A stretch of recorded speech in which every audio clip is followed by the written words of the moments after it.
O sol de julho derretia o asfalto enquanto eu quase corria pelas escadas do hospital regional, pulando degraus de 2 em 2. O coração batia tão forte que parecia querer saltar pela garganta. Era o dia de levar o Timuca para casa. Meu menino, minha única alegria. Uma semana antes, ele havia sido levado às pressas com uma crise de apendicite aguda. Agora finalmente chegará a hora da alta. O saguão cheirava a cloro e aquele odor indefinível de hospital, que parece impregnar as paredes junto com as histórias de dor e esperança que ali circulam. O prédio, construído nos anos 70, já vira de tudo: lágrimas, risos, desespero e alívio. O piso de cerâmica rachado, as paredes desbotadas antes verdes claros, agora de um tom esmaecido pelo tempo, e os cartazes da época soviética, com seus conselhos ingênuos sobre higiene, davam um ar melancólico ao lugar. Dirigi-me à recepção, onde uma moça de cabelo preso em rabo de cavalo alto e olhos cansados me indicou o caminho. Terceiro andar, enfermaria 317, disse ela, sem levantar os olhos dos papéis. Mas quando finalmente olhou para mim, completou: "Ah, eles mudaram a ala pediátrica por causa de reformas. É no segundo andar, à direita pelo corredor, depois à esquerda." Agradeci com um aceno e segui em direção à escada, enquanto a cabeça já se enchia com a lista de afazeres do dia.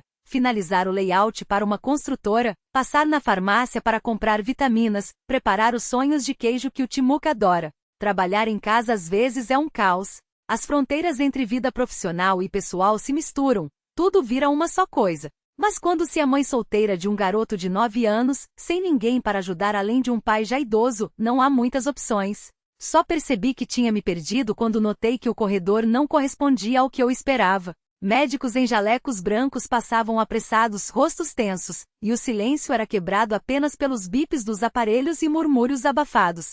Deve ter virado errado, pensei, prestes a voltar, quando uma porta entreaberta chamou minha atenção. Não sei o que me levou a espiar lá dentro. Depois eu refletiria muito sobre aquele momento. Seria mero acaso ou algo mais? A enfermaria estava na penumbra, com as persianas fechadas. Sobre a cama alta de hospital, uma mulher jazia imóvel, nem jovem nem velha, a idade é difícil de definir quando alguém está inconsciente. Respiradores, monitores, soros, um exército de equipamentos médicos lutava para manter viva uma chama que parecia se apagar. Fiquei paralisada na entrada, sem coragem de entrar, mas também sem forças para me afastar. Seu rosto pálido, de traços delicados, transmitia uma calma estranha, como se ela apenas dormisse. Os cabelos castanhos espalhados pelo travesseiro, os dedos finos repousando inertes sobre o cobertor. No pulso, um bracelete de prata escurecida com um desenho intrincado. Não me lembro como acabei ao lado da cama. Algo dentro de mim reagiu àquela cena com uma dor familiar, uma saudade que não era minha. 4 anos antes eu estivera ali, ao lado do leito de meu marido, mas ele já não respirava. Um acidente na estrada o tirara de mim para sempre. Aquela mulher, porém, ainda respirava, mesmo que com a ajuda de máquinas.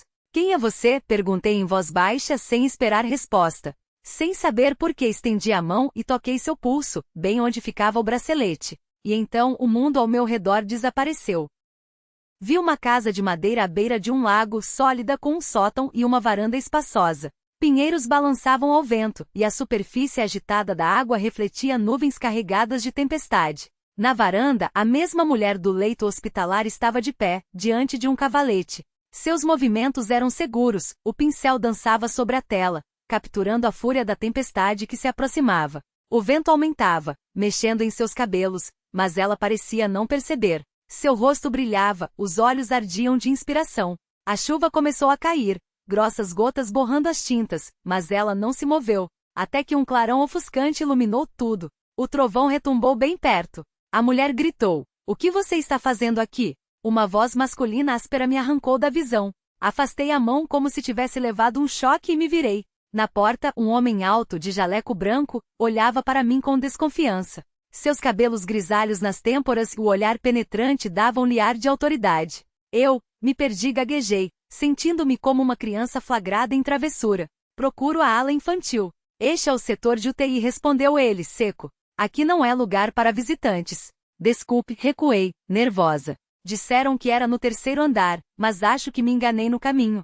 Ele me observou com cautela, até que seus olhos se voltaram para os monitores ao lado da paciente. Suas sobrancelhas se ergueram surpresas. "Estranho", murmurou. "Primeira alteração significativa em 2 semanas." Virou-se para mim, agora com curiosidade profissional. Você fez algo? Tocou nela?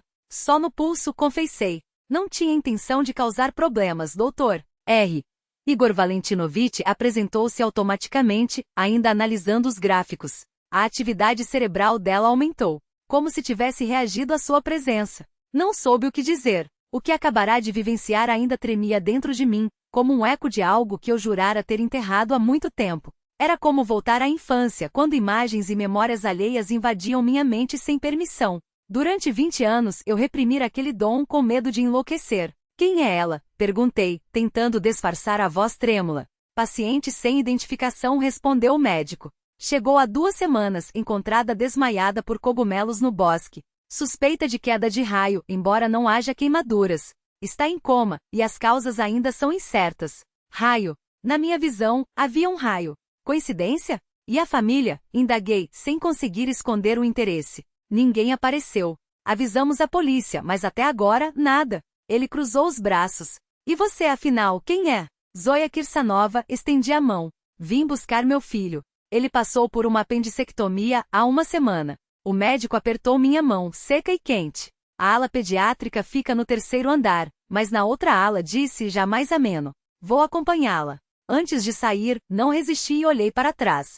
A mulher continuava imóvel, mas seus dedos pareciam ter se mexido, quase imperceptivelmente. Doutor, seria possível visitá-la? E parou e me encarou pensativo. Por quê? Você nem a conhece. Não sei explicar, admiti. Sinto que preciso. Talvez eu possa ajudar de alguma forma. Ele sorriu cético. Como? Hesitei. Não podia contar sobre a visão, sobre como, quando criança, conseguia ler histórias de objetos e pessoas apenas com um toque. Iria achar que eu era louca. Existem estudos sobre o efeito positivo da interação com pacientes em coma, arrisquei. Mesmo que não respondam, o cérebro reage a vozes, à presença de alguém. De onde tira essas informações? Seu olhar se aguçou. Tem formação na área? Não, sou designer gráfico. Trabalho como freelancer, respondi envergonhada. Mas já li muito sobre o assunto, por motivos pessoais. E coçou o queixo, refletindo. Depois assentiu, como se tivesse tomado uma decisão. Está bem. Pode vir, mas só nos horários de visita e sempre me avisando antes. E nada de iniciativas por conta própria. Não esperava que ele cedesse tão facilmente e fiquei sem jeito. Obrigada, doutor. Prometo me comportar. Veremos, limitou-se a dizer, com um sorriso apenas nos olhos. Agora vamos buscar seu filho. Com certeza ele já está ansioso. Enquanto caminhávamos pelos corredores, minha mente não saía da mulher da visão. Quem era ela? O que lhe acontecerá? E por que nosso encontro parecia tão inevitável? 20 anos fugindo daquilo, e agora, sem aviso, o passado voltava a me perseguir. O dom que eu tanto temera havia voltado sem pedir permissão, sem aviso. E algo dentro de mim sussurrava que aquilo era apenas o começo. Timur já me esperava no quarto, vestido e com a mochila pronta ao lado da cama. Ao me ver, seu rosto se iluminou, e todas as minhas preocupações se dissiparam como fumaça ao vento. O importante era que meu menino estava bem. O resto, eu resolveria depois. Mãe, senti sua falta, ele murmurou, abraçando-me com força, o nariz pressionado contra a minha barriga. Me tira daqui, por favor. Já te tiro, respondi, beijando sua cabeça e inalando aquele cheiro familiar de shampoo infantil e sol. Mas mesmo com os braços cheios do meu filho, ainda sentia na pele o toque fantasmagórico daqueles dedos desconhecidos em meu pulso. E lá no fundo eu sabia, minha vida nunca mais seria a mesma. Chegamos em casa a tempo do almoço. Meu pequeno herói se portou como um campeão, embora franzisse o senho sempre que precisava sentar ou levantar. Acomodei-o no sofá com o tablet e seu cobertor favorito. Preparei um cacau quente, nosso ritual para dias importantes. Mãe, você está estranha hoje? Timur largou o tablet e me olhou com aqueles olhos sérios demais para uma criança de 9 anos. Aconteceu alguma coisa no hospital. Às vezes eu tinha a impressão de que ele me entendia melhor do que eu mesma. Com apenas 9 anos, já captava nuances de humor que eu tentava esconder até de mim. Por que você acha isso? Tentei sorrir, fingindo leveza. Você ficou quieta o caminho todo para casa, e agora está olhando pela janela, mas sua cabeça está em outro lugar. Ele tomou um gole do cacau, deixando bigodes engraçados acima do lábio. Vai contar? Suspirei. Esconder algo de Timur era inútil. Ele sempre acabava descobrindo. Conheci uma mulher no hospital. Ela está em coma. E acho que posso ajudá-la. Como? Ele franziu a testa, confuso. Você não é médica. É complicado explicar, filho. Passei a mão em seus cabelos.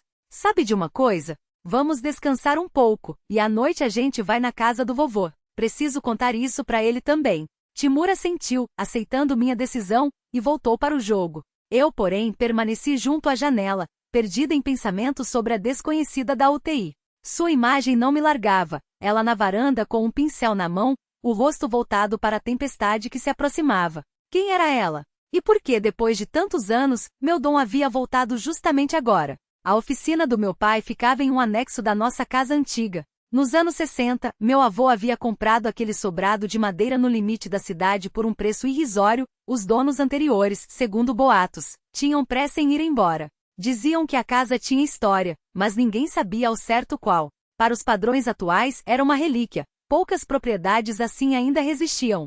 Caminhamos pelo jardim, onde as macieiras plantadas pelo meu avô se curvavam sob o peso dos frutos quase maduros. A brisa noturna trazia alívio depois do calor do dia. A porta da oficina estava entreaberta. Bati por educação antes de entrar, puxando Timur pela mão. Eis meus visitantes favoritos. Fyodor Savelievich afastou-se do trabalho e sorriu, os olhos brilhando. Apesar dos 68 anos, ainda tinha a constituição robusta e as mãos firmes de um mestre. Só os fios prateados nos cabelos espessos e as rugas profundas denunciavam a idade. Toda a vida ele havia trabalhado como selador em um aras, e ao se aposentar, montou a oficina em casa. Fazia arreios, bolsas e cintos sob encomenda. O cheiro de couro, curtido e cru, cera, cola e madeira me transportava de volta à infância. Nas paredes, ferramentas penduradas, facas de corte de vários tamanhos, furos, agulhas de sela, martelos. Sobre a bancada larga, uma cela inacabada, encomenda de algum colecionador de Moscou. O chá já está pronto. Ele apontou para o velho samovar elétrico no canto, como se soubesse que viríamos. Timur correu para abraçar o avô, cuidando para não pressionar os pontos. E aí, valente, já está melhor? Fyodor Savelievich bagunçou os cabelos do neto. Sim, eles até me mostraram a cicatriz na troca de curativo. Timur abriu os braços, exagerando o tamanho. Assim de grande. Rimos, e a tensão que me acompanhará o dia todo aliviou um pouco. O pai pegou o serviço antigo de porcelana, daquele com flores azuis minúsculas que fora da minha avó, e preparou um chá forte com tomilho e hortelã. Do armário, tirou um pote de geleia de maçãs silvestres, densa e dourada como âmbar. Bom, me conta. Pelo seu rosto, sei que não foi uma visita comum, disse ele, acomodando-se à mesinha junto à janela. Respirei fundo e contei sobre a mulher no hospital, sobre o toque acidental e as visões que surgiram. Timur ouvia de olhos arregalados, esquecendo até o biscoito que segurava.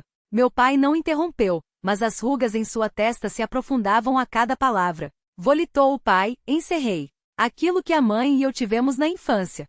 Fyodor Savelievich suspirou, levantou-se e foi até um cômodo antigo no canto da oficina. Do fundo da gaveta tirou uma caixa de bétula da Carélia desgastada pelo tempo. Pensei que nunca mais precisaria abrir isto, murmurou voltando à mesa. Mas parece que chegou a hora. Abrindo a tampa, revelou fotografias amareladas, papéis, um pequeno saquinho de couro e um medalhão de prata em uma corrente. A linhagem dos Volkov. Começou, pegando uma foto onde uma jovem de longa trança posava diante de uma casa de madeira. Esta é sua bisavó, Agafia.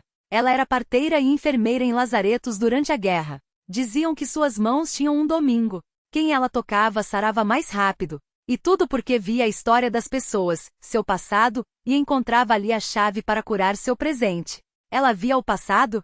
Repeti, surpresa. Como eu hoje? Sim. Ele pegou outra foto, desta vez de minha mãe jovem rindo, com os cabelos soltos e um vestido leve. Svetlana, porém, calou-se, olhando para a imagem como se pudesse trazê-la de volta. Minha mãe via o futuro? Arrisquei. Ele assentiu, a voz rouca. Sim.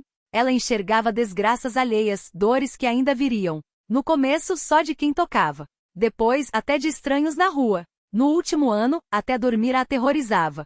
Sonhava com o sofrimento dos outros, mas não podia fazer nada para impedi-lo. Outro silêncio. Sempre me disseram que minha mãe morrera de problemas no coração quando eu tinha 5 anos. Agora, pela primeira vez, entendia o real motivo. Ela, se foi sozinha? Perguntei, já sabendo a resposta. Sim. Meu pai confirmou com um aceno. Não aguentou. Tinham apenas 22 anos. Timur olhava de um para outro, absorvendo tudo, sem ousar interferir. E eu? Minha voz tremia. O que vejo? O passado, respondeu ele firme. Como a Gafia. Você começou aos 7 anos. Lembra quando lia as histórias dos brinquedos dos vizinhos? Contava quem os havia feito, de quem eram antes. Lembrava. Lembrava como ele me ensinou a ignorar as imagens que surgiam ao tocar objetos alheios, como repetia que era só imaginação, que eu devia viver como pessoas normais. Você tinha medo que eu repetisse o destino da mãe, afirmei, não como pergunta, mas como constatação. Claro que tinha, sua voz quebrou. Perder minha única filha. Você era tudo que me restava de Svetlana. Ele segurou minhas mãos grandes, ásperas pelo trabalho constante, e eu senti pela primeira vez o peso daquilo que ele havia carregado sozinho por tanto tempo. Eu sempre achei que meu dom para trabalhar com couro era uma bênção, mas agora percebo que talvez tenha me enganado. Talvez o medo fosse infundado. Um dom não é uma maldição, fui eu mesmo quem se convenceu de que era melhor enterrá-lo. Mas ele brotou de qualquer jeito, como uma planta teimosa que rompe o asfalto. Significa que chegou a hora. Por que agora? Perguntei, depois de 20 anos de silêncio. Por que justamente hoje? É o tempo certo, respondeu meu pai, simples assim. Nas mulheres da família Volkov, o dom se revela depois dos 40. Quando os filhos já estão criados, quando a paixão e a dor de ser mulher já foram vividas e superadas. Só então ele se abre em toda a sua força. Ele tirou de uma caixa de madeira um medalhão. Pertenceu à sua bisavó, depois à sua mãe, e agora era meu. O peso do metal frio em minhas mãos me surpreendeu. Prata enegrecida pelo tempo, com um lobo gravado na tampa, o símbolo da nossa linhagem. Dentro tem terra da nossa região, explicou, enquanto eu examinava o objeto com uma mistura de temor e fascínio. É dela que vem a força. Use-o se decidir aceitar o domingo. Olhei para o medalhão, e dentro de mim duas forças lutavam. O medo, antigo e familiar, e uma estranha antecipação, como se uma parte adormecida de mim finalmente despertasse. Toda a vida senti que algo faltava, como se metade da minha essência estivesse em sono profundo. Agora, ela acordava. Tenho medo, papai, confessei com a voz trêmula. E se eu não conseguir? Meu dom não é como o da mãe. Eu vejo o passado, coisas que já aconteceram. Não posso mudá-las, só entendê-las. Já a mãe, ela via o futuro, o sofrimento que ainda podia ser evitado. Mas não tinha forças para isso. Timur, que até então ouvia em silêncio, de repente interrompeu. Mamãe, e aquela senhora no hospital? Você realmente pode ajudá-la? Sua pergunta infantil direta colocou tudo em perspectiva. Uma mulher em coma, sem documentos, sem ninguém. Eu havia visto seu passado. Uma casa à beira de um lago, uma tempestade, o clarão de um raio. Talvez aquilo fosse a chave para despertá-la. Não sei, filho, respondi com honestidade. Mas tenho que tentar. Então tente, disse ele, como se fosse a coisa mais óbvia do mundo. Virou-se para o avô, os olhos cheios de preocupação infantil. Vovô, e se a mamãe ficar doente por causa desse dom? Fyodor Savelievich sorriu, um sorriso suave, carregado de orgulho contido. Não, meu pequeno gigante. O dom não doente quem o usa com o coração generoso. Pelo contrário, ele cura. Seus olhos se fixaram nos meus, longos segundos de silêncio carregado. A decisão é sua, filha. Mas se quer meu conselho, aceite o legado. Não é certo deixar uma força dessas adormecida quando ela pode ajudar pessoas. Coloquei o medalhão no pescoço. O metal, que deveria estar frio, parecia quente, como se guardasse o calor das mãos de todas as mulheres da nossa família que o usaram antes de mim. Vou tentar, decidi com uma firmeza que não sabia que tinha. Amanhã mesmo irei ao hospital. Pela primeira vez naquele dia, senti uma calma profunda, como se finalmente tivesse dado o primeiro passo em um caminho traçado para mim desde o nascimento.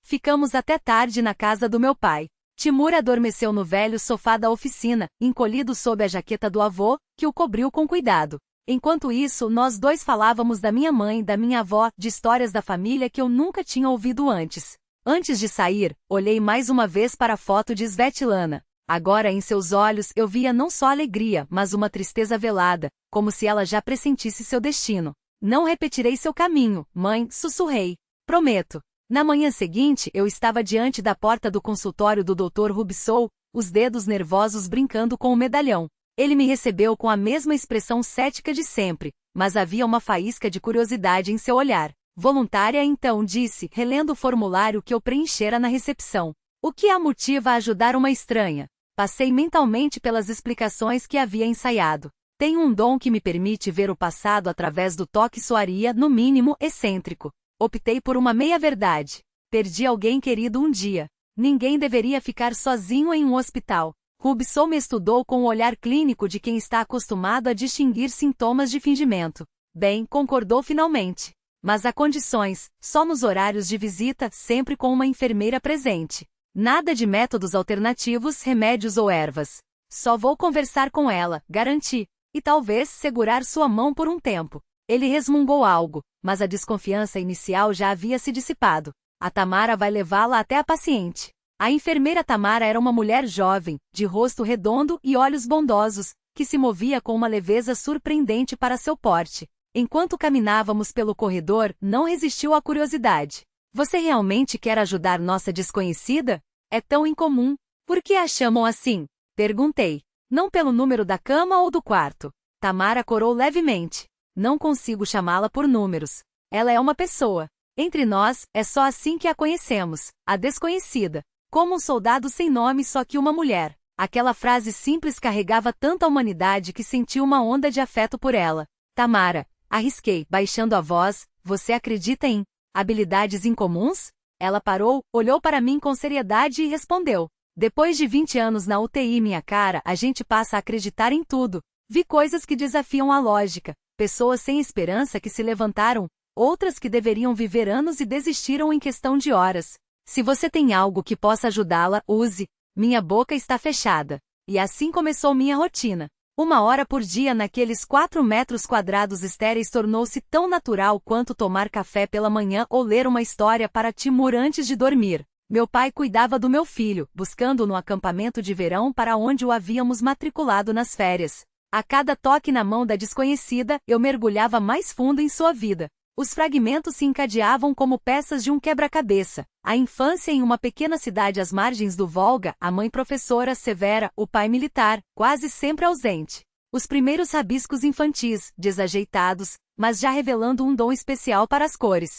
As mudanças constantes de cidade, seguindo as transferências do pai. Depois a juventude, a escola de artes, o primeiro amor, a primeira decepção. Os anos vibrantes da faculdade no final da década de 1980, o último suspiro da era soviética, o casamento nos anos 1990, o nascimento de um filho, o divórcio, e tecendo tudo isso uma paixão ininterrupta, a arte. Ela pintava sempre, em qualquer lugar, nas aulas do ensino médio, nos intervalos entre as mamadas do bebê, nos raros momentos de descanso. As tintas e os pincéis eram extensões de suas mãos. Tamara, que a princípio me observava com uma curiosidade discreta, acabou se tornando minha cúmplice. Passava mais tempo do que o necessário na sala, ouvindo minhas descrições da vida que eu imaginava para a paciente. Como você sabe tudo isso? Perguntou certa vez, quando contei sobre a escolha da casa à beira de um lago. Intuição, respondi com um sorriso evasivo. E um pouco de imaginação. Ela sorriu de volta, compreensiva, e não insistiu. Até o Dr. Rubsou começou a aparecer com mais frequência durante minhas visitas. Seu interesse se concentrava nos monitores. Sempre que eu chegava, a atividade cerebral da paciente aumentava, de forma estável e mensurável. Continue fazendo o que estiver fazendo, disse após uma semana.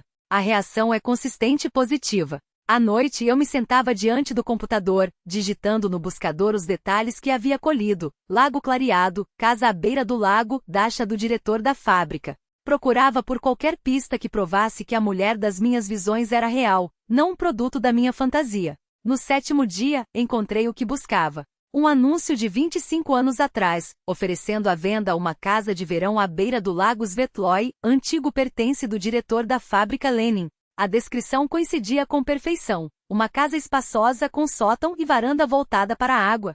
Lago Svetloy. O nome ecoou em minha mente como uma confirmação. Não era imaginação. Era memória. E se era memória, então ela existia. A casa ficava a 40 quilômetros da cidade, perto da Vila Zaoziornoi. O ônibus passava apenas 2 vezes por dia, de manhã e à noite. Vamos caçar um tesouro? Perguntou Timur quando contei a ele sobre a viagem. Quase sorri. Vamos atrás de uma história. O ônibus era um velhíssimo Paz, daqueles que pareciam ter rodado desde os tempos de Brezhnev. Rangia e gemia a cada buraco da estrada de terra, como se protestasse contra o próprio destino. Pela janela desfilavam campos abertos, pequenos bosques e de vez em quando, aldeias minúsculas, 5 ou 6 casas de madeira, nada mais. Timur colou o rosto ao vidro, apontando entusiasmado para cada vaca no pasto, cada curva do rio que brilhava ao longe. Temos sorte de ser verão, disse ele, com uma seriedade que não combinava com seus 9 anos. No inverno, a neve deve cobrir até o telhado. Olhei para meu filho e mais uma vez me surpreendi com aquela mistura nele, a pureza infantil e uma sabedoria quase adulta, como se já tivesse vivido muitas vidas.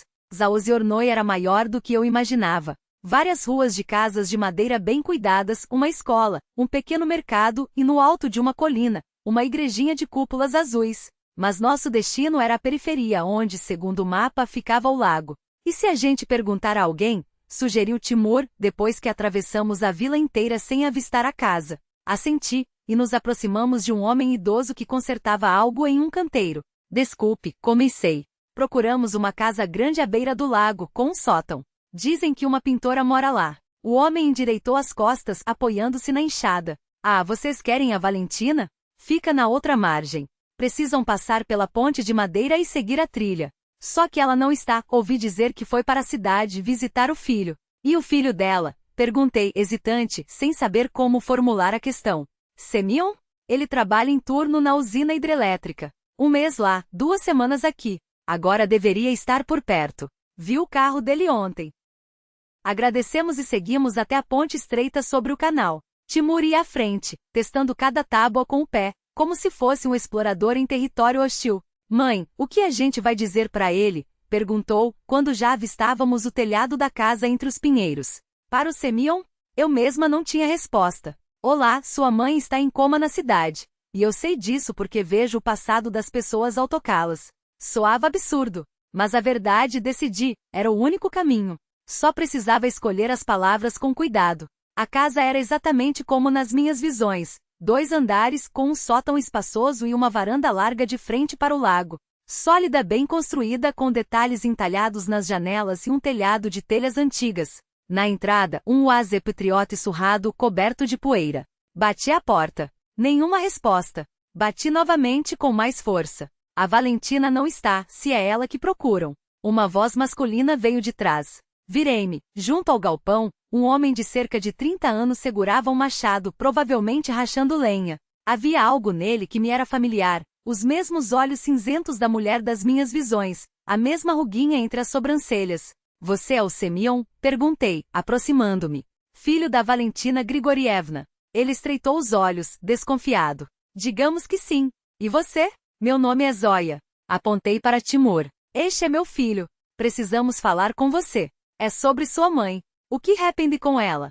Sua voz ganhou um tom urgente. Você é da polícia? Encontraram ela? Não sou da polícia. Respirei fundo. Mas acho que sei onde ela está. Ele baixou o machado e me encarou longamente, como se tentasse decifrar um enigma. Entrem, disse por fim. Vai ser uma longa conversa. Dentro, a casa era ampla e iluminada com móveis antigos porém bem conservados. Quadros por toda parte, paisagens, naturezas mortas, alguns retratos raros. Sobre a mesa da sala, fotografias, álbuns e papéis espalhados. Há 2 semanas que a procuro, confessou Semyon, servindo chá. Só consegui registrar o desaparecimento ontem. Antes, disseram que um adulto tem o direito de sumir sem avisar. Passou a mão pela barba por fazer. Eu estava em turno na usina hidrelétrica de Volgogrado. Ela ligou há 2 semanas, no dia daquela tempestade forte. Disse que ia pintar, que a inspiração tinha vindo, e sumiu. O telefone não responde. As coisas dela estão todas aqui, os documentos também. Como se tivesse se dissolvido no ar. Desapareceu durante a tempestade? Repeti, embora já soubesse a resposta. Sim. Os vizinhos viram ela na beira do lago com o cavalete. Quando a chuva começou, todos correram para casa e ninguém mais a viu. Semyon falava de modo pragmático, mas seus nós dos dedos estavam brancos de tão apertada a xícara. Tenho motivos para acreditar que sua mãe está na cidade. No hospital comecei com cuidado. Em estado de coma na UTI. Sem documentos, sem identificação. Ele engoliu em seco. Por que ninguém me avisou? Liguei para todas as emergências. Ela foi levada sem identificação. Até eu descobrir. E como você descobriu? Seu olhar se tornou penetrante, quase hostil. Respirei fundo. Era a hora. Eu a vi. E acho que posso ajudar a trazê-la de volta. Semyon ficou em silêncio por um longo tempo, os olhos fixos na superfície tranquila do lago além da janela. Mostre-me uma foto, pediu finalmente. Você tem, não tem? Por sorte, eu havia tirado uma foto no celular. Ele olhou para a tela e empalideceu. Ela sussurrou. Mamãe. Pela primeira vez sua voz quebrou, revelando a dor que tentava conter. Vamos, levantei-me. O último ônibus sai em 1 hora. Precisamos chegar a tempo. Esqueça o ônibus. Semyon se levantou decidido. Vamos no meu carro. Em 40 minutos estamos na cidade. Em poucos minutos, ele juntou uma pequena bolsa, roupas, escova de dentes, documentos. Parou diante da estante, pegou um livro gasto. Mamãe gosta quando lê em bloco para ela. Talvez ajude. Antes de sair, trancou a casa com cuidado, checando a fechadura 3 vezes. Estava nervoso, mas se mantinha firme. Nunca imaginei, disse ao manobrar o carro na estrada de terra. Obrigado por nos encontrar. Não me agradeça ainda, respondi baixinho. Ainda estamos só no começo. Ele me olhou de relance. Não quero ser rude. Mas quem é você? Por que está nos ajudando? Olhei para Timur, que já dormia no banco de trás, depois para as árvores que passavam rápidas pela janela, e finalmente para minhas próprias mãos, repousadas sobre os joelhos. Sou só uma pessoa, disse, que talvez possa fazer a diferença. A presença de Semyon transformou nossas visitas diárias ao hospital. Agora íamos juntos. Eu tocava a mão de Valentina e mergulhava em suas memórias, enquanto ele lia poemas de Bloch ou contava notícias da vila, detalhes da casa, histórias do trabalho. Falava baixo com afeto, às vezes gaguejava quando a emoção apertava a garganta. Você acha que ela ouve? Perguntou certa vez, quando saímos para tomar ar no corredor. Tenho certeza, afirmei. A atividade cerebral aumenta quando você fala, especialmente quando lê Bloch. Ele sorriu, constrangido. Ela me lia desde pequeno. A jovem cantava no coro da igreja, foi o primeiro que decorei. Havia algo em seu sorriso, na maneira como afastava uma mecha rebelde do rosto, um gesto tão masculino e ao mesmo tempo tão vulnerável, que fazia meu coração acelerar. Afastei esses pensamentos. Não era hora nem lugar. Tamara, nossa aliada na enfermagem, nos trazia chá em copos facetados e as últimas fofocas do hospital. O Dr. Rubsol verificava os sinais vitais de Valentina todos os dias, e a cada visita demorava-se mais.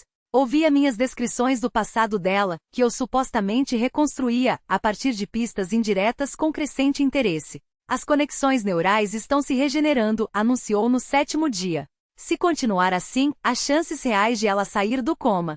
Semyon alugou um apartamento perto um apartamento modesto, porém aconchegante, a poucos quarteirões do hospital. Enquanto isso, Timur, meu filho de 9 anos, teve que se mudar temporariamente para a casa do avô. As restrições de idade no hospital não permitiam sua entrada, e isso o deixava frustrado. Nossas conversas noturnas eram preenchidas por suas perguntas incansáveis sobre a operação que salvou a artista, como ele chamava Valentina.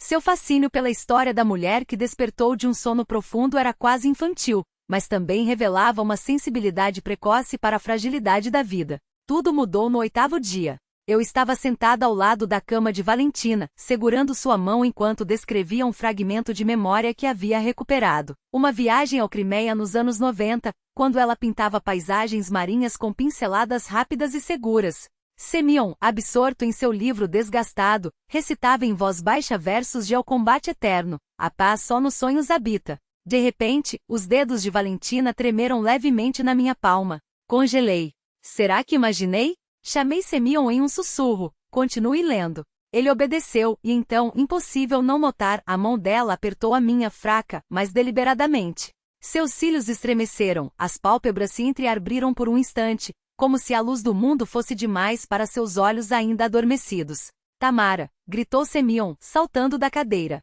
Chame os médicos rápido. O que se seguiu foi um turbilhão.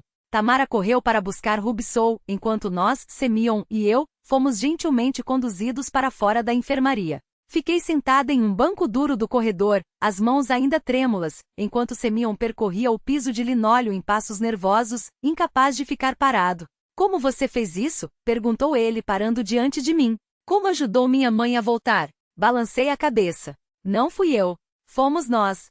Sua voz, seus poemas, seu amor por ela, foi isso que a trouxe de volta. Ele se sentou ao meu lado, pegando minha mão com um gesto que depois desses dias, já parecia natural. Obrigado, disse simplesmente. Não importa o que acontecer daqui para frente, obrigado. Rubsol apareceu meia hora depois, meia hora que pareceu uma eternidade.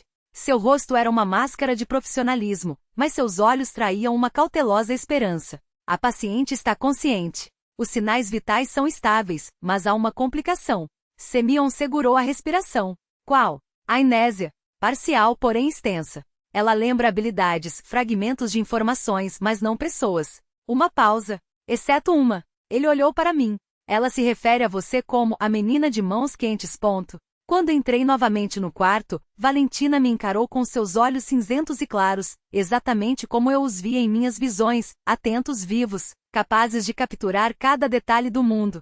Sua voz, rouca pelo longo silêncio, quebrou o ar. Você vinha até mim. Na escuridão, segurava minha mão e contava histórias. Minhas histórias. Assenti, sem palavras. Ao meu lado, Semyon congelou.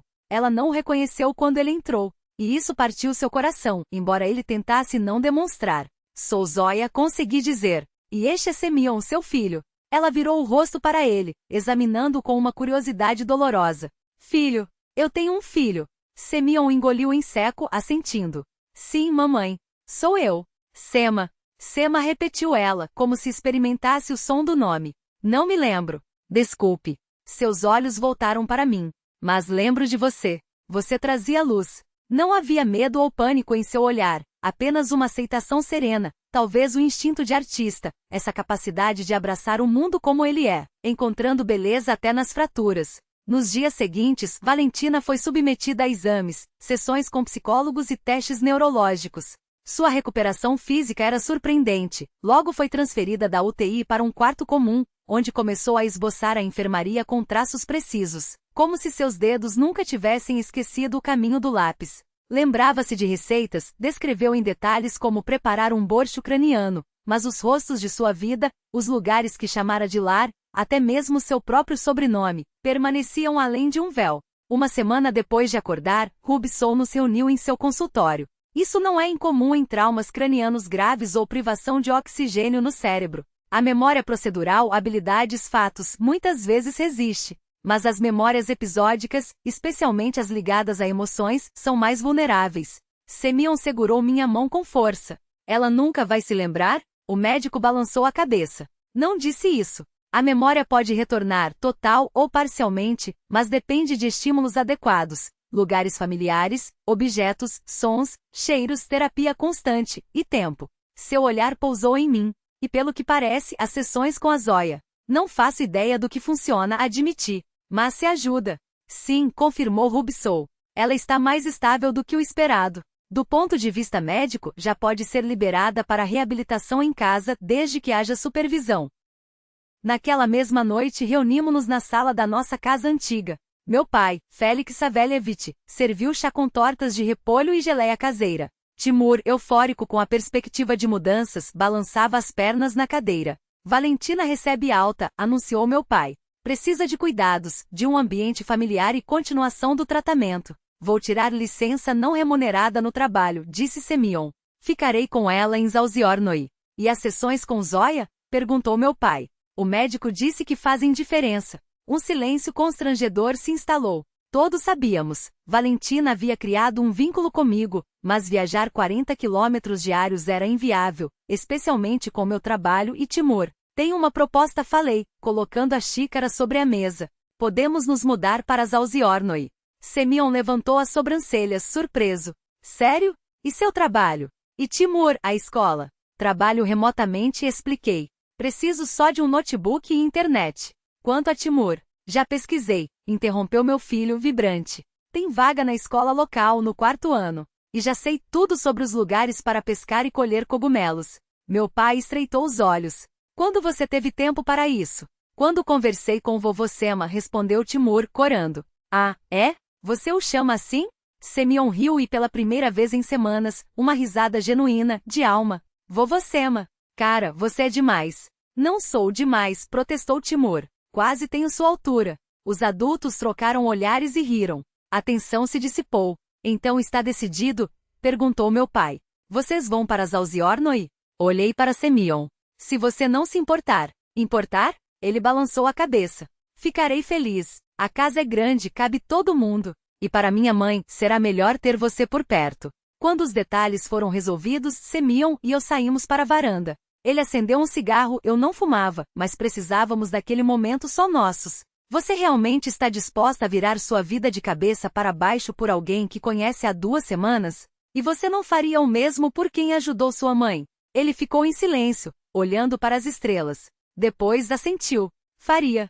Mas mesmo assim, isso significa muito. Para nós. Para mim. Nossos olhares se encontraram na penumbra, e algo indizível passou entre nós, uma corrente elétrica, quase tangível. Fui a primeira a desviar os olhos. Vamos ajudar sua mãe primeiro. Depois a gente vê, completou ele. O processo de mudança foi rápido. Deixamos a maior parte de nossas coisas na cidade. A casa em Zauziorno já estava equipada com o essencial. Meu pai insistiu em ficar para cuidar da nossa residência. Para onde iria um velho como eu? Minha oficina está aqui, minhas ferramentas. Mas visitarei vocês nos fins de semana.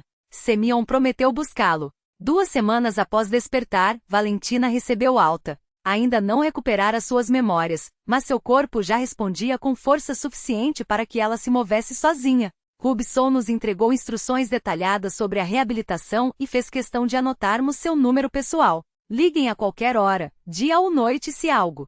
Era um espaço suspenso entre o céu e a água, banhado por uma luz dourada que filtrava pelas claraboias empoeiradas. O ar cheirava a tinta seca, linho envelhecido e um leve traço de terebintina, um perfume que, apesar dos meses de abandono, ainda guardava a essência de sua dona. Valentina permaneceu imóvel na soleira, como se o limiar separasse não apenas 2 cômodos, mas 2 mundos. Seus dedos tremiam levemente quando tocou a maçaneta, como se temesse que a porta se fechasse atrás dela para sempre. A oficina era exatamente como Semyon a descrevera, um santuário congelado no tempo. No centro, um cavalete sustentava uma tela inacabada, um estudo de nuvens sobre o lago, onde os azuis profundos se misturavam a pinceladas abruptas de branco, como se a artista tivesse sido interrompida no meio de um gesto. Ao redor, tubos de tinta espremidos até a última gota, pincéis com cerdas endurecidas pela falta de uso, paletas com manchas secas que formavam um mapa abstrato de obras passadas. Nas paredes, esboços pregados sem ordem, rostos, paisagens, mãos entrelaçadas, fragmentos de uma vida capturada em traços rápidos. Valentina avançou devagar, como se pisasse em vidro. Seus olhos percorreram cada objeto com uma mistura de curiosidade e dor, como quem reencontra um idioma que já falou fluentemente, mas do qual esqueceu o significado das palavras. Parou diante de uma caixa de madeira cheia de fotografias amareladas. Sem pedir permissão, abri-a e estendi-lhe uma imagem. Ela, jovem com um bebê nos braços, sorrindo para a câmera com um cansaço feliz. Semyon aos 3 anos, com as bochechas redondas e os mesmos olhos escuros da mãe. Eu me lembro deste momento, murmurou Valentina, passando o polegar sobre o rosto do filho na foto, o cheiro de leite azedo em seus cabelos, como ele se aninhava no meu ombro quando dormia. Mas aquele menino, apontou para a porta onde Semyon aguardava tenso. Aquele homem de barba por fazer e rugas na testa. É como se fosse um estranho usando a máscara do meu filho. Semyon engoliu em seco. Não se moveu, não interrompeu. Sabia que qualquer palavra sua poderia quebrar o frágil fio que Valentina tentava desenrolar. Precisamos de mais, disse ela, virando-se para mim com uma determinação que não vira antes. Não só fotos. Preciso tocar nas coisas que ele usou, nas roupas que vestiu, nos objetos que segurou. Entendi. Sem pressa, peguei uma camisa dobrada sobre uma cadeira, um flanel cinza que Semyon usará no inverno passado, ainda com o cheiro de lenha e café. Estendi-a a Valentina. Ela fechou os olhos ao segurar o tecido, e por um instante seu rosto se contorceu, como se uma corrente elétrica a percorresse. Então, lentamente seus lábios se curvaram em um sorriso trêmulo. Ele odeia quando amasso suas camisas, falou, abrindo os olhos úmidos. Sempre as pendura no cabide, mesmo quando está com pressa. E esse botão? Tocou um botão solto na gola. Ele o costurou sozinho depois que o perdeu no jardim, porque não quis que eu visse. Não é nada, mãezinha, disse. Como se eu não soubesse que ele cortou o dedo na agulha. Semyon riu baixo, aliviado, enquanto uma lágrima escorria por seu rosto. Foi a primeira vez que o vi chorar desde que tudo começou. Você se lembra? Sussurrou, aproximando-se. Você sabe quem eu sou. Valentina estendeu a mão e tocou sua face, como se confirmasse a textura de sua pele, o formato de seu queixo. Então, com um suspiro profundo, deixou os dedos caírem. Eu sei quem você era, corrigiu, e sua voz estava cheia de uma tristeza que não era apenas pela memória perdida, mas por algo mais profundo, algo que ainda não conseguia nomear. Mas quem é esse homem que olha para mim como se eu fosse um fantasma? O silêncio que se seguiu foi pesado como chumbo. Até o lago lá fora parecia conter a respiração. Então Valentina virou-se para a tela inacabada no cavalete. Pegou um pincel, testou a flexibilidade das cerdas entre os dedos. Talvez, disse, mergulhando o pincel em um tubo de azul ultramar, a resposta não esteja no que eu perdi, mas no que ainda posso criar. E pela primeira vez desde seu retorno começou a pintar. A oficina era ampla, com janelas para 3 lados, banhada por uma luz natural que parecia feita sob medida para a pintura. Em cada canto telas terminadas e esboços aguardavam seu momento. Pincéis de todos os tamanhos pendiam ou repousavam sobre mesas repletas de tubos de tinta, frascos de solvente e vernizes. O ar carregava o cheiro familiar de óleo de linhaça, terebintina e poeira acumulada pelo tempo. No centro, sobre um cavalete robusto, descansava a pintura inacabada. A tempestade sobre o lago, nuvens pesadas prestes a se romper, as primeiras gotas caindo na água escura. Uma obra viva, onde a tensão e a beleza da natureza se entrelaçavam em cada pincelada. Valentina percorreu o espaço lentamente, como se temesse que um gesto brusco dispersasse as memórias que começavam a ressurgir. Parou diante do cavalete, absorvida pela tela. Eu me lembro desse dia, sussurrou. O céu estava tão baixo, tão opressivo. Sabia que a tempestade viria, mas queria capturar aquele instante exato em que a natureza ainda se preparava, contendo a fúria dentro de si. Seus dedos tremularam ao se aproximarem da mesa de trabalho, onde dezenas de pincéis estavam espalhados. Um deles se destacava, velho, com um cabo de madeira escurecido pelo tempo e gastos pelo uso constante. Minha primeira ferramenta profissional, murmurou, estendendo a mão. Seu pai o havia dado quando ela entrou na escola de artes. Os dedos pairaram a centímetros da madeira desgastada, como se o simples toque pudesse desatar algo irreparável. Zóia, chamou, virando-se para mim com um fio de voz. Você está aqui? Aproximei-me e fiquei ao seu lado, sem dizer nada. Bastava minha presença. Então vamos juntas, disse ela. Nossas mãos se encontraram sobre o pincel ao mesmo tempo. E o mundo explodiu em imagens. Vi tudo. A vida de Valentina desfilou diante de meus olhos como um filme acelerado. A infância entre risos e lápis de cor, a juventude rebelde, os anos de estudo, o casamento, o nascimento de Semyon, a dor do divórcio, a fuga para casa à beira do lago, as noites em claro pintando, os triunfos e as quedas. Até aquele dia. A tempestade, o relâmpago cegante, a descarga tão violenta que apagou sua consciência. A escuridão do hospital, os murmúrios dos médicos. Poucas chances, a coma profunda, a solidão. E então minha voz, chamando-a de volta. Recuei bruscamente ofegante como se tivesse mergulhado em águas geladas. Valentina permaneceu imóvel, os olhos arregalados, os lábios movendo-se sem som. Mamãe! A voz de Semyon quebrou o silêncio, trêmula. Ele deu um passo à frente, incrédulo. Ela se virou lentamente. E em seu olhar, finalmente, houve reconhecimento. Semuca, sussurrou, estendendo os braços. Meu menino! Ele se lançou contra ela como um menino pequeno, enterrando o rosto em seu ombro, apertando-a com força, como se temesse que ela fosse desaparecer novamente. Você voltou, sua voz falhou. Você realmente voltou? Afastei-me discretamente em direção à porta, sentindo as lágrimas escorrerem pelo rosto. Era um momento demasiado íntimo, sagrado. O reencontro de uma mãe e um filho não era algo que eu tivesse o direito de testemunhar, mas Valentina me chamou. Zóia, não vá. Vem aqui. Estendeu a mão em minha direção, sem soltar Semyon. Sem você nada disso teria acontecido. Você me trouxe de volta da escuridão, do vazio. Me encontrou onde ninguém mais poderia. Foi sua própria força, balancei a cabeça. Eu apenas mostrei o caminho. Não, ela sorriu através das lágrimas. Você deu um pedaço da sua alma para reviver a minha. Eu sentia isso cada vez que você me tocava. Você carregava luz. Ficamos os 3 ali, no meio da mansarda inundada pela luz outonal que finalmente rompeu as nuvens. Semyon segurava a mãe com uma mão e com a outra buscou a minha. Naquele instante, entendi que meu dom não era uma maldição como um dia temi. Era um presente, a capacidade de curar, de reconectar fios rompidos da vida. Um legado do coração, passado através das mulheres da minha linhagem. Eu me lembro de tudo. Valentina olhou ao redor, como se cada pincelada, cada tela, cada sombra na parede lhe contasse uma história. E sei exatamente o que pintarei a seguir. Caminhou até um cavalete vazio encostado na parede. Um retrato. Da nossa nova família. Lembro-me daquele momento no hospital, quando segurei a mão da minha mãe pela última vez. Você me observava, e eu sentia seu olhar como um abraço. Aqui está ela, a mulher que procurei a vida toda, pensei, com o coração batendo tão forte que achei que você pudesse ouvir. Eu também me apaixonei por você, respondi baixo, quase um sussurro. E isso me assusta. Após a morte do meu marido, jurei a mim mesma que nunca mais me permitiria sentir aquilo. Mas com você era diferente. Você era como uma parte de mim que eu não conhecia, um pedaço que sempre esteve faltando. Você me puxou para perto, e nossos lábios se encontraram em um beijo terno, cuidadoso, como se temêssemos quebrar a frágil felicidade que nos achará no meio do inverno. E então, como se a natureza também quisesse celebrar nosso reencontro, a primavera chegou mais cedo aquele ano. A neve derreteu em poucos dias, revelando a grama do ano passado, ainda verde sob o gelo. O lago se libertou das camadas de gelo, e às tardes ouvíamos os gritos das patas selvagens que haviam voltado. A vida renascia e a nossa também. Valentina mergulhou de cabeça nos preparativos para sua primeira exposição em anos.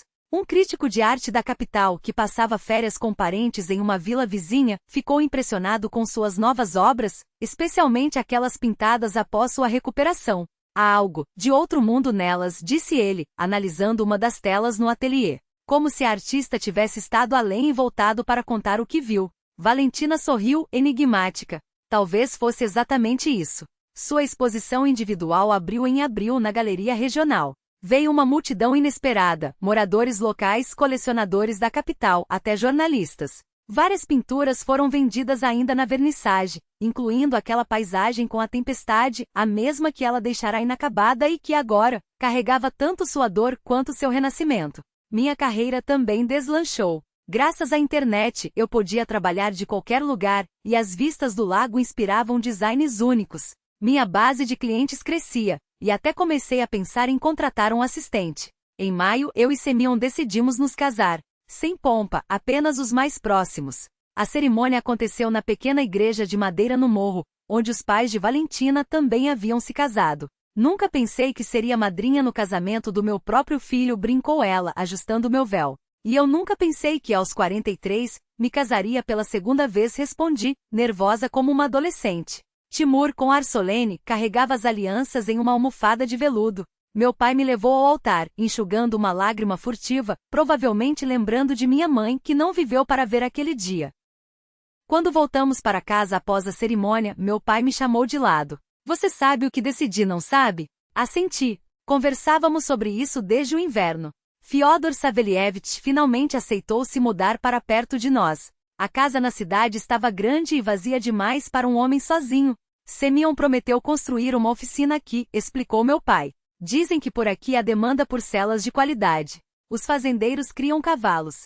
E suas ferramentas? Suas coisas? Levarei só o essencial, respondeu com um gesto de mão. Coisas são só coisas, filha. O importante é estar perto da família. Um mês depois do casamento, trouxemos meu pai para Zaoziorny. Semyon, como prometido, construiu ao lado da casa uma oficina espaçosa e iluminada, com uma grande bancada e prateleiras para ferramentas. Agora, além do ateliê de Valentina, tínhamos também a oficina de Fyodor Savelievich. Os dois, cada um a seu modo, eram mestres e logo encontraram uma sintonia inesperada. Passavam horas discutindo a melhor pele para uma cela ou os tons de ocre para um pôr do sol. Timur circulava entre eles, absorvendo tudo como uma esponja. E eu sorria, pensando que meu filho não poderia ter avós melhores. O inverno deu lugar à primavera, e a primavera ao verão. Então aconteceu outro milagre em nossas vidas. Descobri que estava grávida. Os médicos haviam dito, depois do parto difícil de Timur, que as chances eram quase nulas.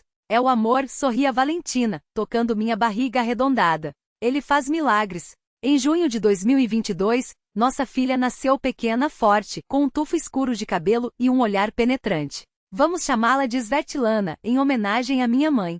Svetocheka, murmurava Semyon, balançando o pequeno embrulho nos braços. Minha filhinha. Timur, com a seriedade de um irmão mais velho de 10 anos, mostrava à irmã seus desenhos e brinquedos. Quando você crescer, eu vou te ensinar a andar de bicicleta e a nadar. E vou te proteger se alguém te magoar. Svetocheka crescia de um jeito especial, calma, observadora, com um olhar que parecia enxergar além.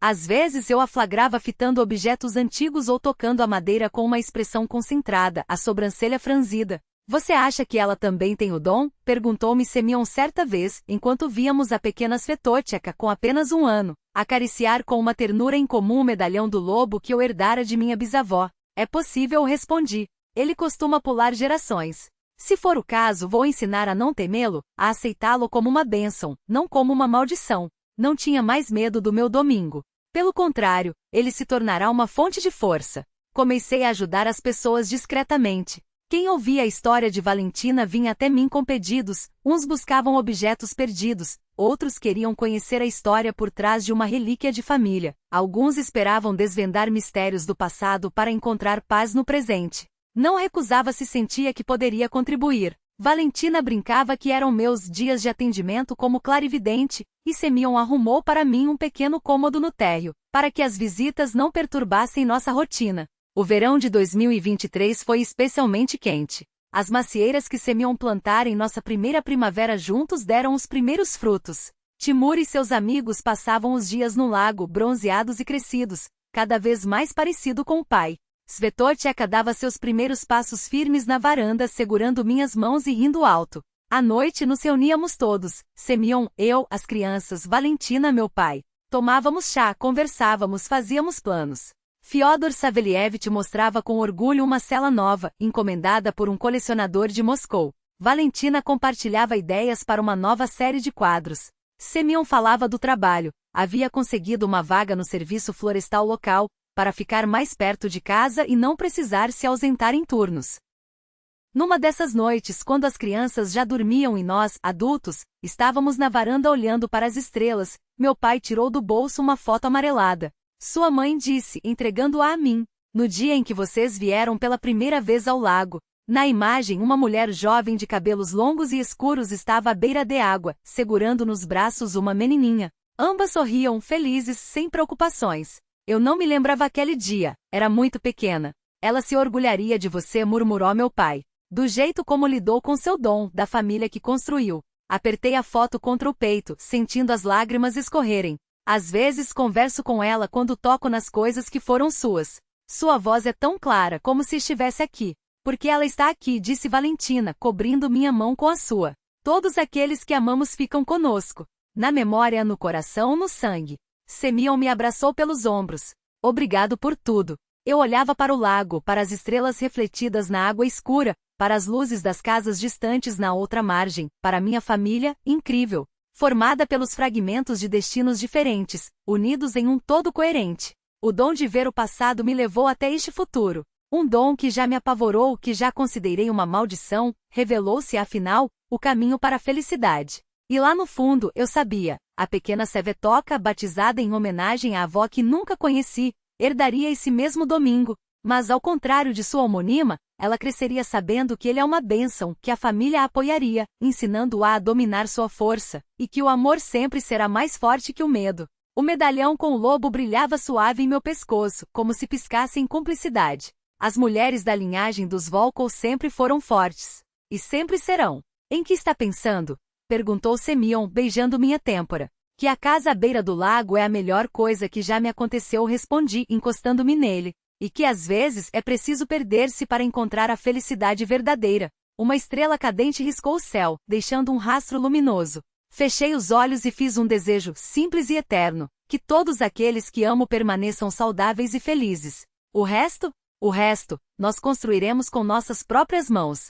Às vezes, sentada na varanda nas horas quietas da noite, recordo aquele dia de julho em que minha vida mudou para sempre. O dia em que me perdi nos corredores do hospital regional e, sem querer, toquei a mão de uma mulher em coma. Um único toque e o destino deu uma guinada brusca, entrelaçando os fios rompidos de várias vidas em uma nova tapeçaria familiar. Passaram-se 3 anos. 3 anos desde que meu dom, adormecido por 2 décadas, despertou. Um dom que temi e que amaldiçoei, acreditando ser a herança amaldiçoada dos Volkov. Hoje sei, foi a maior das bênçãos. Agora, olhando para nossa família, compreendo quão extraordinário foi o caminho que nos uniu. Éramos todos solitários, cada um à sua maneira. Eu, uma viúva criando um filho e escondendo minha verdadeira natureza.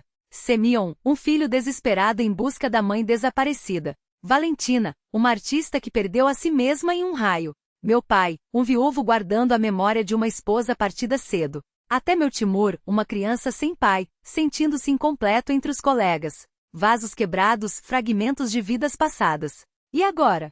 Um todo indivisível. Uma família. Uma casa cheia de amor e criação. Ontem celebramos o primeiro aniversário de nossa pequena Svetoka.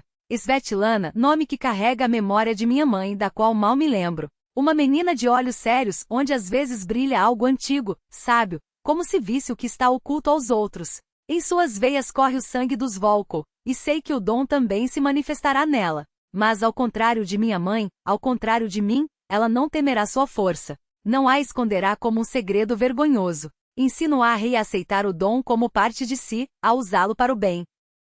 O medalhão do lobo, passado de geração em geração pelas mulheres de nossa família, ainda repousa em meu pescoço. Mas um dia eu o entregarei à minha filha e lhe contarei a história de todas aquelas que o usaram antes de nós. Sobre a bisavó Agáfia que curava soldados feridos durante a guerra. Sobre a avó, uma mulher comum sem dom, mas de coração imenso. Sobre minha mãe, que viu demais da dor alheia e não suportou o peso. E sobre mim, uma mulher que encontrou seu caminho, unindo passado e futuro. A casa à beira do lago, comprada por Valentina após o divórcio como refúgio do mundo, tornou-se nosso ninho familiar. O anexo onde meu pai montou sua oficina enche-se do cheiro de couro e madeira. No sótão, Valentina cria suas pinturas, agora procuradas por colecionadores com uma exposição individual marcada em Moscou. No jardim que Semyon e eu cultivamos, amadurecem maçãs e cerejas. Às margens do lago, Timur ensina os meninos locais a construir jangadas e pescar. Continuo trabalhando como designer, mas agora tenho outra vocação.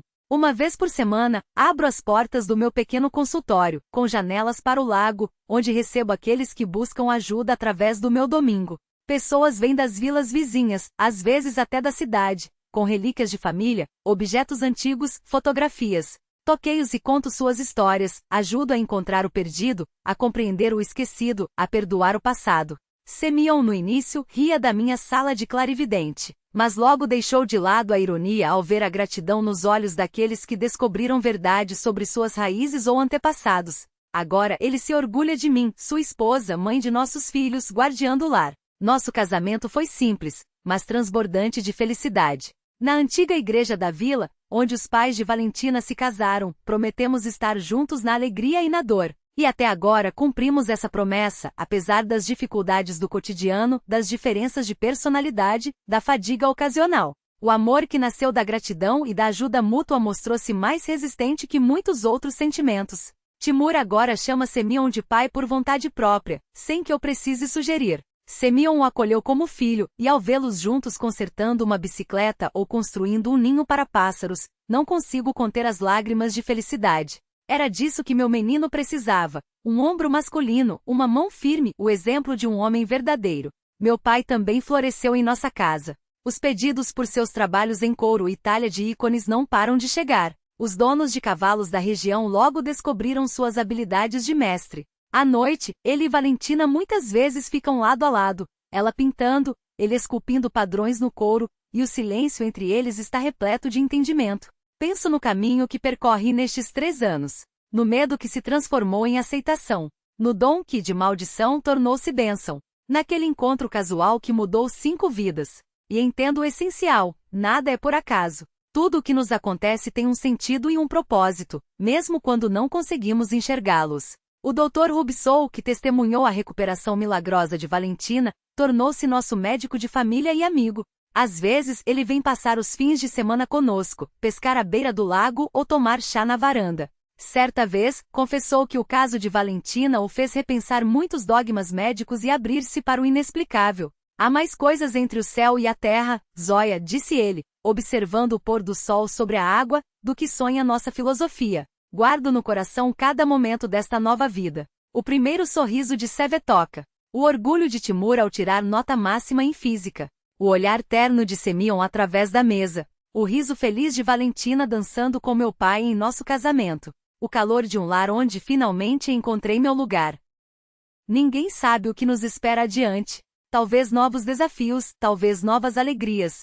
Mas uma coisa eu sei com certeza, enfrentaremos tudo juntos de mãos dadas, apoiando-nos mutuamente, porque o maior dom que recebi não foi a capacidade de ver o passado através do toque. O maior dom é o amor. Um amor que cura feridas, reconecta fios rompidos, constrói pontes sobre abismos de solidão.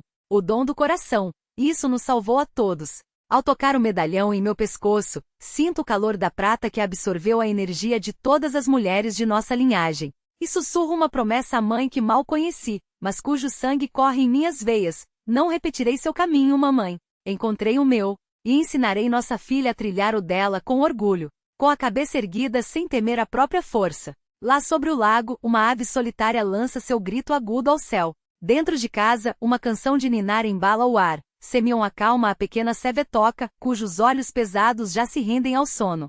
Sob o edredom, a luz trêmula de uma lanterna, Timur finge ler escondido, como se eu não soubesse que as páginas de seu livro se iluminam em segredo. Do sótão, a voz suave de Valentina se eleva em uma melodia antiga, aquelas que só nascem quando as mãos criam sem esforço, quando a alma e o trabalho dançam em harmonia. Na oficina, o martelo do pai bate ritmo final em mais uma peça concluída, cada golpe um selo de dedicação.